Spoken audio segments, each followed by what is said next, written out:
Vamos a conversar a esta hora de la tarde con el doctor Eloy Espinosa Saldaña, ex miembro del Tribunal Constitucional. El Congreso de la República, como le hemos señalado, ha presentado ante el Tribunal Constitucional precisamente una demanda para interpretar el artículo 117 de la Constitución, que, digamos, fue mencionado e invocado a raíz de la denuncia constitucional que presentara la fiscal de la Nación, la señora Patricia Benavides, hace unos días ante el Congreso de la República precisamente, y que además invocaba a una convención, la Convención de la ONU respecto a temas o hechos de corrupción. ¿Qué tal, doctor Espinosa Saldaña? Muy buenas tardes. Siempre un gusto estar en tu programa, Jorge. Gracias. Aquí hay que aclarar una cosa.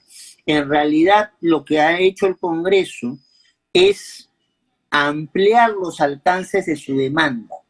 O sea, yo he demandado por 1, 2 y 3 y añado 4, 5 y 6. Esto tiene que ver con el hecho último, ¿cierto? Del artículo 117. Exactamente. Y entonces, políticamente podría decirse que el Congreso no ha querido pronunciarse sobre este tema del 117 porque estas cosas las hacen los jueces y no los políticos, y ha encontrado este camino de pasarle, digamos, la responsabilidad al tribunal. Pero aquí hay varias cosas todavía por ver. Cuando yo busco una ampliación de una demanda, tengo que ver si lo que se va a ampliar tiene una conexidad, o sea, una vinculación con los temas que motivaron la demanda. Ese es lo primero que hay que ver. Eso es lo primero que mis colegas van a tener que resolver. Porque si no sería muy fácil juntar 6, 7, 8, claro, 20 cosas. Entonces, lo primero que van a tener que ver es si el tema que se está metiendo, que todos sabemos cuál es, el caso del 117 y la posibilidad de dejarlo de lado por el artículo 32 de la Convención contra la Corrupción, si realmente tenía que ver este tema con la demanda original o no.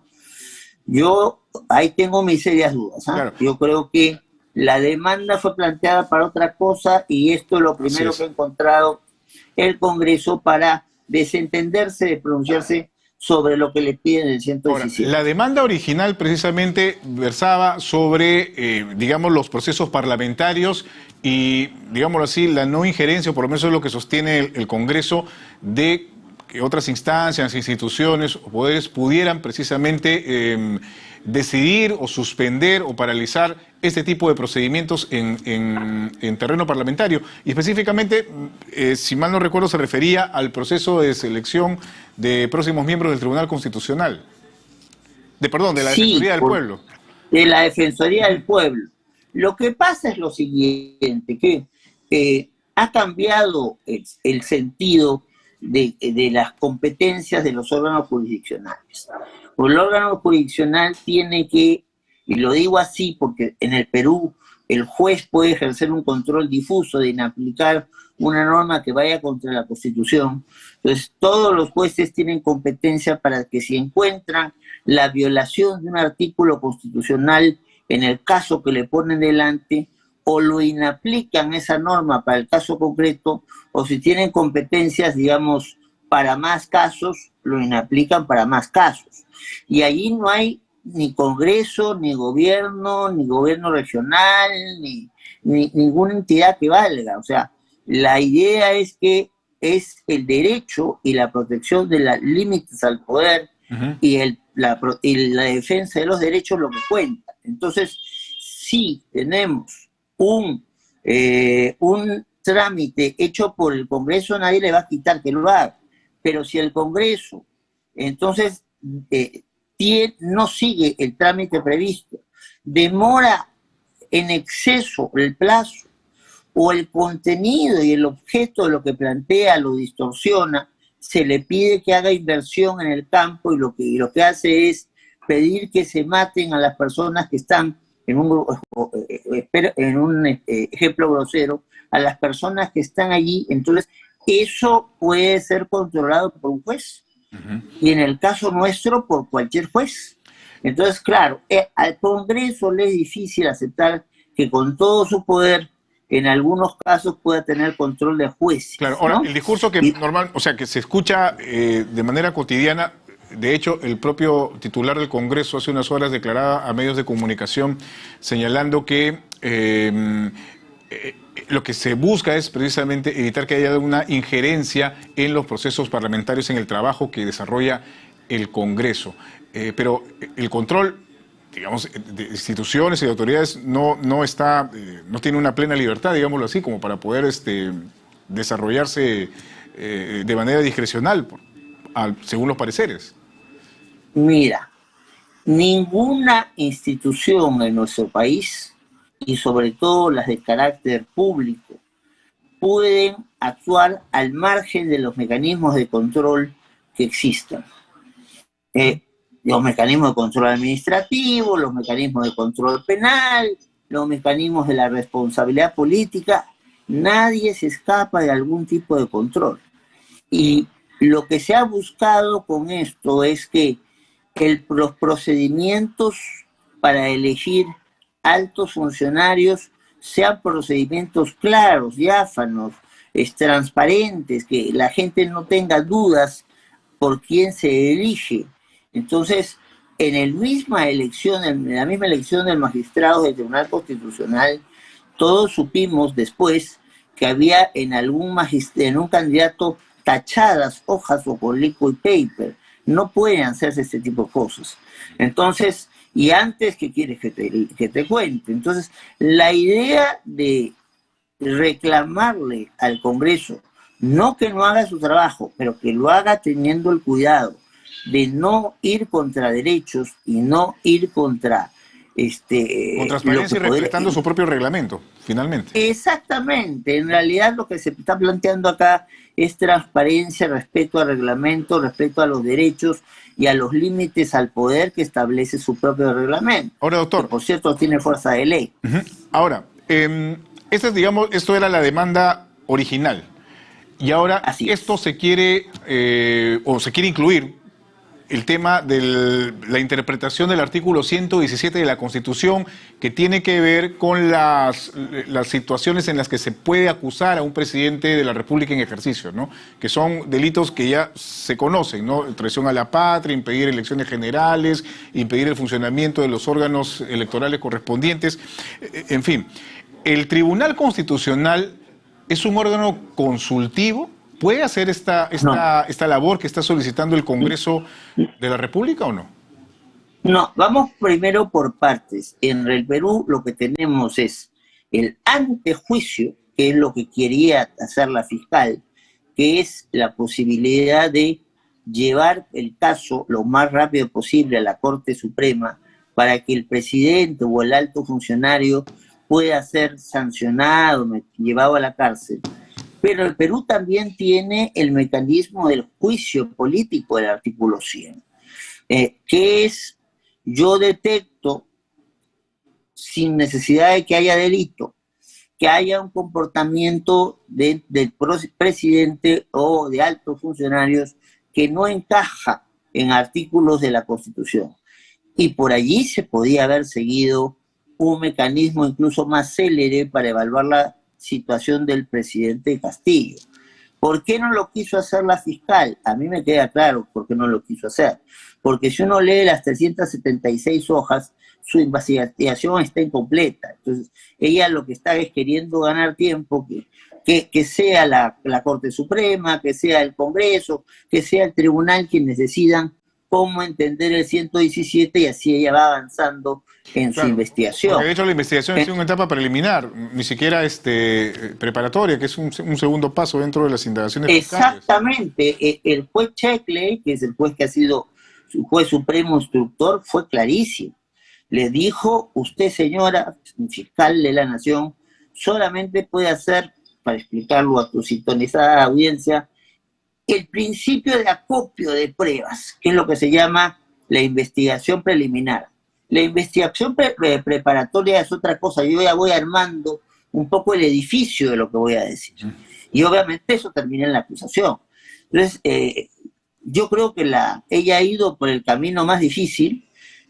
Primero, tratar de poner de acuerdo al Congreso, que tanto no quiere meterse el Congreso, que ahora le está mandando el caso al tribunal. Claro. Y después de eso, la Corte Suprema, después de 200 años, va a declarar un artículo de la Constitución inconstitucional, lo veo muy difícil. Claro, ¿y el tribunal puede hacer, por eso me pregunta, ¿el tribunal puede hacer algo al respecto o, digamos, se tendría que abstraer de esta solicitud que está formulando el Congreso en esta demanda? La cuestión clave, Jorge, es si consideran los magistrados del Tribunal Constitucional si hay conexidad, si hay vinculación entre el tema original del reclamo y el segundo tema. Para admitir, digamos, a trámite, a debate. Exactamente. Okay, claro, hay un paso previo, digamos, antes de que se produzca todo el desarrollo de la propia discusión y el análisis. Exactamente, porque ya tienes un caso que ha sido aceptado y tienes un caso que lo quieres acumular a ese. Entonces, la primera discusión que van a tener mis sucesores en el espacio es el tener que ver si estamos entre dos cosas que se pueden entender como vinculadas entre sí. Ahora, y si no encuentran esa vinculación, bueno, seguirá en trámite el caso que se planteó y ya tendrá que ver el Congreso de qué mecanismos usa para no ser ellos, sino el Tribunal Constitucional que se pronuncia al respecto. ¿Usted ve poco probable que se admita a trámite entonces en el Tribunal Constitucional esta demanda, esta solicitud referida específicamente a la interpretación del artículo 117? Yo hubiese planteado una demanda directamente desde el Congreso contra el 117. Por separado, o sea, de manera individual. Sí. Sí, porque es muy difícil darle la conexidad, la vinculación a lo que se estaba discutiendo primero con lo que se está discutiendo después. Ahora, 7 personas pueden tener criterios muy distintos entre sí y podemos tener alguna sorpresa al respecto, pero de primera impresión no pareciera existir vinculación entre un pedido de revisar hasta dónde puede llegar en las actividades parlamentarias y su control versus la interpretación del 117 en la Constitución. No parecen ser temas que sean conexos entre sí. Claro. Entonces, ahora, eso es una opinión y si yo estuviera en el tribunal ahora sería la opinión que defendería, pero claro. He de respetar lo que digan los actuales 7 magistrados del tribunal. Bueno, usted es jurista, ¿no? Pero le hago esta pregunta ya para finalizar, que tiene que ver más bien con una mirada política.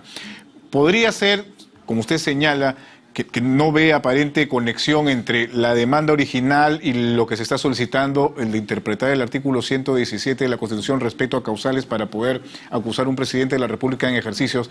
¿Podría ser que la decisión del Congreso de presentar esto ante el Tribunal Constitucional sea más bien una manera de ejercer presión en el propio Parlamento para inclinar la balanza, hablo de los votos, para una eventual vacancia por permanente incapacidad moral en contra del presidente Pedro Castillo? Bueno, es que ya como está la situación, da para todo. Entonces, en este momento, bueno, la vacancia por su naturaleza no debiera entenderse más que como un problema específico que no te permite ejercer el cargo, pero lamentablemente mis colegas no le pusieron un contenido fijo a esta grave incapacidad moral y nos tiene pues a la espera de definiciones y votos. De hecho, el Congreso también ahí ha faltado a su labor finalmente, porque pudo haber el Congreso también desarrollar a profundidad esta figura que se presenta en la Constitución peruana. Mira, Jorge, es que los primeros intérpretes de la Constitución, los intérpretes ordinarios, son los legisladores. El tribunal es el intérprete de cierre, o sea, el que revisa la interpretación, o sea, que hace el presidente, los legisladores, los ministros. Entonces, con lo cual hay mucha gente que puede interpretar la interpretación inicial comienza con el Congreso. Claro.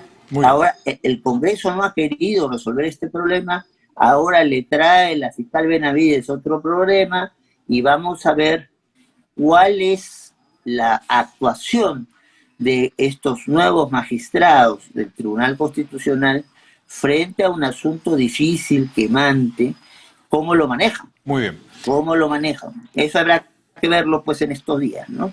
Doctor Espinosa Saldaña, muchísimas gracias por haber estado con nosotros. Muy amable. Te quiero robar 30 segundos para poder exhibir. Ya salió la segunda edición de mi libro Desde el Tribunal Constitucional, donde aparte de contar algunas actuaciones que se tiene que dar, están las en QR para uno poder bajarlas escaneándolas. Están las 130 sentencias más importantes en los 8 años que hemos sido magistrados del tribunal. Esto ya salió a la venta, en primera edición se acabó y ahora estamos comenzando con la segunda edición. Muy bien. Muchas gracias por atendernos y hasta otra oportunidad. Eloy Espinosa Saldaña, ex miembro del Tribunal Constitucional, ha conversado con nosotros. Vamos a hacer una pausa, amigos. Volvemos.